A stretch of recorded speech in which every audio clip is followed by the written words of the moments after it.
Om Swastiastu. Di sini kami dari kelompok 10 ingin mempresentasikan hasil kerja kelompok kami yang mengenai etika lingkungan. Sebelumnya izinkan kami memperkenalkan diri terlebih dahulu. Perkenalkan, nama saya Gusti Madeo De Anggara, nomor absen 18, dan rekan saya I Gede Bagus Hadi Fikarna, nomor absen 1. Materi pertama ada pengertian etika lingkungan. Etika lingkungan merupakan suatu konsep yang penting untuk dipahami karena etika lingkungan merupakan kajian baru yang membahas kaitan antara ilmu filsafat dan biologi, khususnya lingkungan. Etika bersumber dari istilah Yunani yakni ethos, bermakna karakter, susila, dan adat. Etika terkait sistem kehidupan, indikator benar salah, sehingga dapat menilai perbuatan sehari-hari. Etika membantu manusia untuk mengambil sikap dan bertindak secara tepat dalam menjalani hidup ini. Pada ujungnya, etika menolong kita dalam mengambil keputusan etis tentang apa yang harus dilakukan dan diterapkan dalam segala aspek atau sisi kehidupan, termasuk dalam menjaga lingkungan. Etika lingkungan. Lingkungan adalah berbagai prinsip moral lingkungan yang merupakan petunjuk atau arah perilaku praktis manusia dalam mengusahakan terwujudnya moral lingkungan. Dengan adanya etika lingkungan, manusia tidak hanya mengimbangi hak dengan kewajibannya terhadap lingkungan, tetapi juga membatasi tingkah laku dan upaya untuk mengendalikan berbagai kegiatan agar tetap berada dalam batas kepentingan lingkungan. Materi kedua yaitu 3 kelompok dalam etika lingkungan. Berdasarkan pendekatannya, etika lingkungan yang merupakan kajian baru dalam ilmu lingkungan mengalami perkembangan yang semakin merambah pada tataran filosofis. Hin dalam Huda et al. 2019 membaginya ke dalam 3 kelompok. Yaitu yang pertama ada the instrumental approach. The instrumental approach merupakan pendekatan antroposentris yang memandang bahwa alam sebagai sense yang hanya memiliki nilai instrumental bagi umat manusia. Yang kedua ada the axiological approach. The axiological approach merupakan kebalikan dari the instrumental approach. Karena the axiological approach memandang bahwa alam mempunyai nilai sendiri dan manusia harus menyelamatkan serta melindungi nilai yang ada di dalam setiap komponen alam tersebut. Lalu ada yang ketiga, the anthropological approach. The anthropological approach merupakan pendekatan yang utamanya berkaitan dengan identifikasi tentang keberadaan manusia atau cara seharusnya manusia bersikap atau berperilaku terhadap alam. Nah, materi yang ketiga yaitu teori-teori yang berkembang dalam etika lingkungan. Yang pertama, etika ekologi dangkal merupakan pandangan bahwa lingkungan dan segala komponennya ada untuk memenuhi kebutuhan manusia. Pandangan ini sangat antroposentris sehingga dikenal pula dengan teori antroposentrisme. Antroposentrisme juga dilihat senadai sebuah teori filsafat yang mengatakan bahwa nilai dan prinsip moral Hanfa berlaku bagi manusia dan bahwa kebutuhan dan kepentingan manusia mempunyai nilai paling tinggi dan paling penting. Bagi teori antroposentrisme, etika hanya berlaku bagi manusia. Selanjutnya ada yang kedua yaitu etika ekologi dalam yang biasa disebut deep ekologi. Deep ekologi adalah pendekatan yang menganggap penting untuk memahami lingkungan sebagai satu kesatuan hidup yang saling mendukung, sehingga semua elemen memiliki arti dan kepentingan yang sama. Pandangan deep ekologi adalah bahwa alam itu sendiri penting untuk menopang kehidupan, sehingga alam harus dihormati dan diperlakukan dengan baik. Hal ini ditekankan dalam etika lingkungan. Deep ekologi melibatkan 3 elemen penting yaitu rasa, spiritualitas, dan tindakan.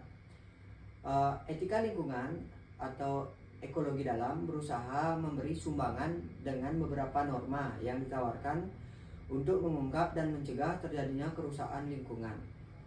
Berikut akan dijelaskan teori-teori yang berkembang di dalamnya. Yang pertama, teori biosentrisme, yang dimana teori lingkungan ini memandang setiap kehidupan dan makhluk hidup mempunyai nilai dan berharga pada dirinya sendiri.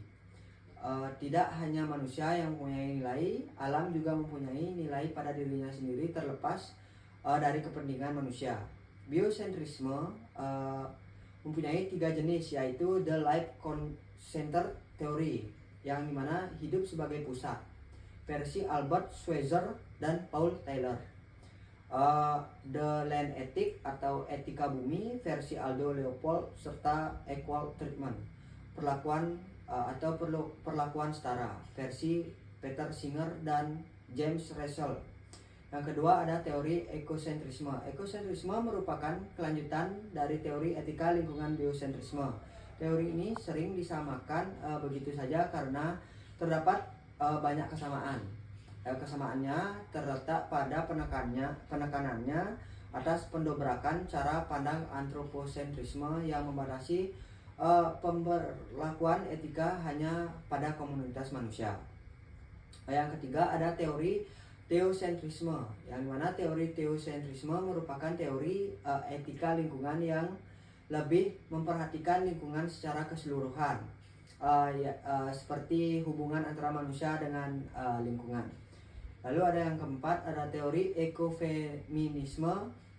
Feminisme dalam kerangka ekologi atau ekofeminisme adalah sebuah teori dan gerakan etika sebagaimana halnya biosentrisme dan ekosentrisme yang ingin mendobrak etika antroposentrisme yang lebih mengutamakan manusia daripada alam. Yang kelima ada teori zoocentrisme. Zoocentrisme adalah etika yang menekankan perjuangan hak-hak binatang. Karena etika ini juga disebut etika pembebasan binatang. Baik, selanjutnya ada teori yang keenam, itu adalah teori neo-utilitarianisme. Utilitarianisme berasal dari bahasa Latin, utilis yang berarti bermanfaat. Menurut teori ini, suatu perbuatan adalah baik jika membawa manfaat.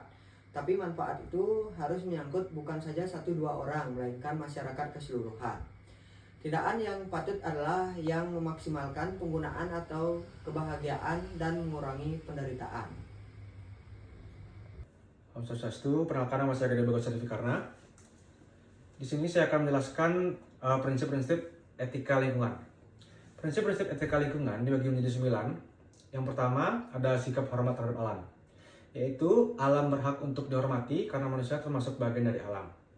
Manusia berkewajiban menghargai semua hak makhluk hidup di alam untuk hidup, tumbuh, dan berkembang secara alamiah sesuai dengan tujuan penciptanya dengan cara memelihara, merawat, menjaga, melindungi, dan melestarikan alam beserta seluruh isinya. Yang kedua ada sikap tanggung jawab, yaitu prinsip tanggung jawab yang dilakukan secara bersama-sama oleh semua orang yang dituntut dan terpanggil untuk bertanggung jawab pemeliharaan alam semesta sebagai milik bersama dengan rasa kepemilikan yang tinggi. Yang ketiga ada solidaritas kosmis, yaitu prinsip ini mendorong manusia untuk menyelamatkan lingkungan dan semua kehidupan di alam yang memiliki nilai yang sama dengan kehidupan manusia. Yang keempat ada kasih sayang dan kepedulian pada alam, yaitu ini merupakan prinsip moral satu arah yang artinya manusia melakukan suatu tindakan tanpa mengharapkan suatu balasan serta tidak didasarkan pada pertimbangan kepentingan pribadi, tetapi semata-mata untuk kepentingan alam. Yang kelima ada tidak merugikan. Yaitu prinsip ini menunjukkan perilaku yang tidak perlu dilakukan jika merugikan manusia maupun lingkungan atau mengancam eksistensi makhluk hidup lain di alam semesta. Yang keenam ada hidup sederhana dan selaras dengan alam. Yaitu prinsip ini menekankan pada nilai dan kualitas cara hidup, bukan pada kekayaan, sarana dan standar materi. Untuk mewujudkan pola hidup ini sederhana, manusia sebaiknya hidup dengan bertenggang rasa sebagai perwujudan suatu sikap.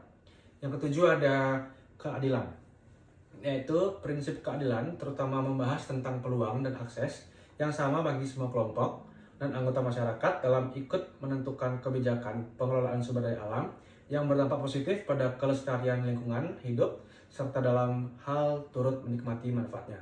Yang ke-8 ada demokrasi, yaitu prinsip ini sangat terkait dengan hakikat alam, yaitu alam semesta sangat beraneka ragam. Yang ke-9 ada integritas moral, yaitu prinsip ini terutama ditunjukkan kepada pejabat publik agar memiliki sikap dan perilaku yang hormat serta memegang teguh prinsip-prinsip moral yang mengamankan kepentingan publik. Baik, selanjutnya ada hubungan etika lingkungan, Eko Ariwidodo 2014. Memaparkan bahwa terdapat hubungan-hubungan yang berkaitan dengan etika lingkungan, yaitu yang pertama ada hubungan antara pengetahuan tentang lingkungan dengan partisipasi dalam pelestarian lingkungan, yaitu pengembangan sumber daya manusia merupakan proses peningkatan pengetahuan, keterampilan, dan kemampuan anggota masyarakat. Jalan utama untuk meningkatkan kualitas manusia adalah menambah pengetahuan. Pembangunan tidak dapat dilakukan sendiri oleh pemerintah, melainkan harus bersama-sama dengan masyarakat. Yang kedua ada hubungan antara etika lingkungan dengan partisipasi dalam pelestarian lingkungan, yaitu adanya upaya untuk mendasarkan diri pada teori biosentrisme, ekosentrisme, teori mengenai hak asasi alam, dan ekofeminisme. Yang ketiga ada hubungan antara pengetahuan dan etika lingkungan secara bersama-sama dengan partisipasi dalam pelestarian lingkungan. Pengetahuan tentang lingkungan hidup seorang adalah hasil dari proses berpikir yang didasarkan pada pengalaman. Adalah hasil proses berpikir yang didasarkan pada pengalaman, berinteraksi dengan lingkungan, sehingga seorang dapat memperoleh pengetahuan lingkungan hidup di tempat aktivitasnya. Baik, selanjutnya ada implementasi pemahaman etika lingkungan dalam pembangunan lingkungan hidup. Pembangunan yang berwawasan lingkungan membutuhkan etika lingkungan dalam pelaksanaannya. Penggunaan sumber daya alam yang semakin langka memerlukan pengawasan pemerintah untuk mencegah penyalahgunaan wewenang. Sejalan dengan intervensi pemerintah, perlu adanya lembaga pengawas yang seimbang guna menjaga transparansi. Teknologi berperan dalam pengetahuan sumber daya, di mana sektor padat modal dan teknologi mendorong inovasi, sementara industri kecil berperan dalam penyerapan tenaga kerja. Manusia sebagai makhluk sosial memiliki tanggung jawab terhadap kelestarian lingkungan. Pembangunan yang beragam di berbagai sektor ekonomi harus memperhitungkan keseimbangan lingkungan. Penerapan teknologi sederhana yang menyerap tenaga kerja dapat meminimalkan dampak lingkungan. Dengan etika lingkungan yang kuat, masyarakat lebih peduli terhadap lingkungan, mendukung pembangunan berkelanjutan, dan mengurangi kemiskinan serta kerusakan alam. Dan sekian presentasi dari kelompok kami. Mohon maaf jika ada kesalahan kata.